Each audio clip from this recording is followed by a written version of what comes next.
আমরা সকাল সকাল গেছিলাম চুঁচুড়ো স্টেশন থেকে আমরা গেছি মেমারিতে আলু আনতে চাষিদের কাছ থেকে, এবং সেই ভিডিও আপনাদের সঙ্গে প্রচার করছি। আমাদের চুঁচুড়ো স্টেশনে ট্রেন এসে গেছে, তার একটা ছবি আপনাদের সঙ্গে ভিডিও আপনাদের সঙ্গে শেয়ার করলাম, এবং সেখান থেকে আলু নিয়ে এলাম। আলু 160 টাকা বস্তা, 1 টাকা 60 পয়সা করে কিলো।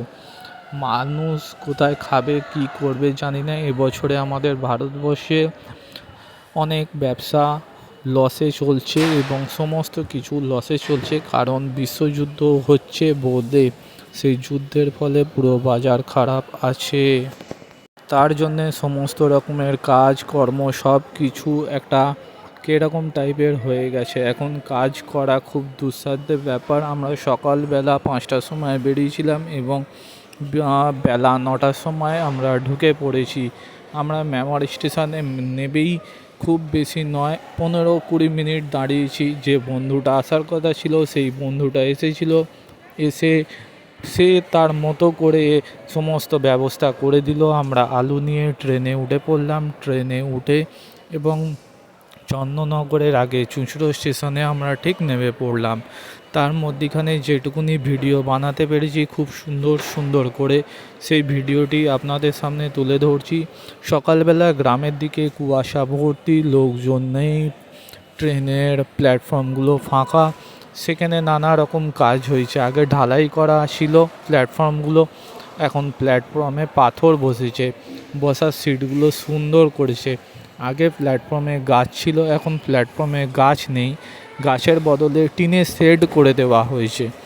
এই রকমভাবে আমাদের উন্নতি হয়েছে এবং কিছু অবনতি হয়েছে, ভালো হয়েছে খারাপও হয়েছে। কিন্তু মাঠের পর মাঠ পড়ে আছে। যখন আলু চাষ ছিল, এখন আলু চাষ নেই গো, এখন কোনো রকমের কোনো চাষ নেই।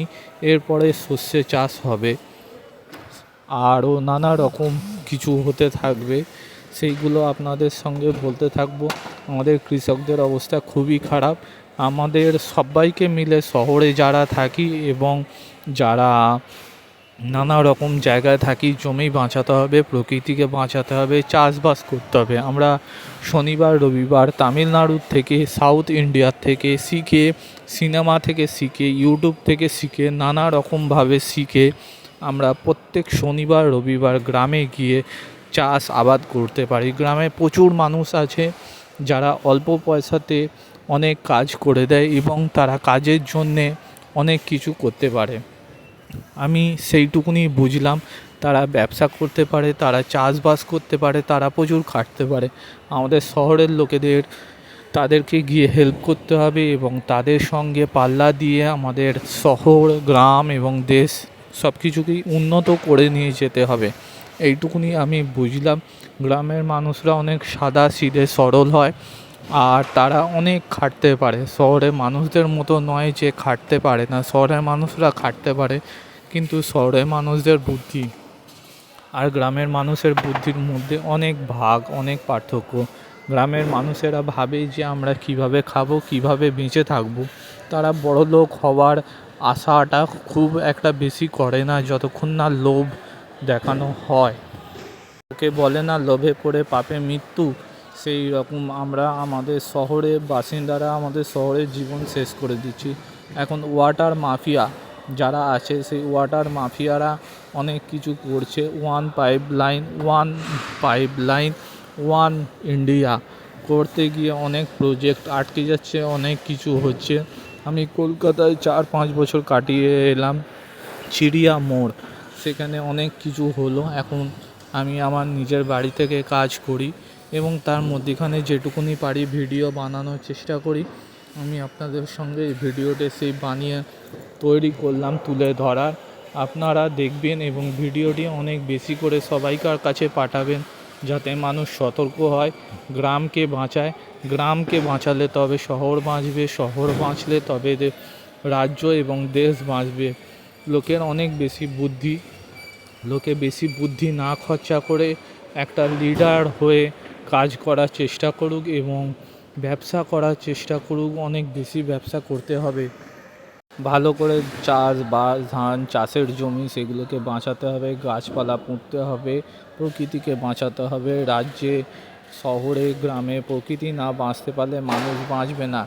2020 সালে অক্সিজেনের জন্যে কত কিছু ক্ষতি হয়েছিল, কত মানুষ মারা গেছিলো। প্রতিদিন মানুষ মারা যায় এবং এত বেশি মানুষ মারা যায় সেটা আমাদের গোনাগুনতির বাইরে।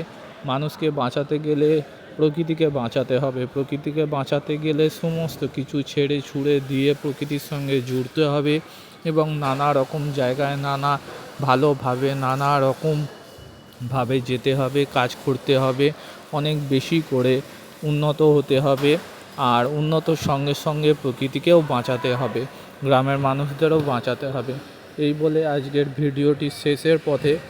আপনারা ভিডিওটি দেখবেন, সাবস্ক্রাইব করবেন এবং ভিডিওটিতে লাইক কমেন্ট অবশ্যই করবেন। যত বেশি মানুষকে শেয়ার করবেন ভিডিওটি তত ভালো হবে। যত মানুষ দেখবে তত আরও নতুন ব্লগ করার চেষ্টা করব। কোথায় কোথায় যাই, কোথায় কোথায় কী করি, কীভাবে এগোই না, মানুষের সমস্যা তুলে ধরার চেষ্টা করব। মানুষ কিভাবে কাজ করছে, মানুষ কিভাবে কাজ করছে না, দুঃখ কষ্ট সবই মানুষের আছে। একে বলবো ভিডিওটি বেশি করে শেয়ার করতে, বেশি করে লোকের কাছে পৌঁছে দিতে, তবে মানুষ জানতে পারবে এবং তবে মানুষ বুঝতে পারবে যে প্রকৃতির কী অবস্থা।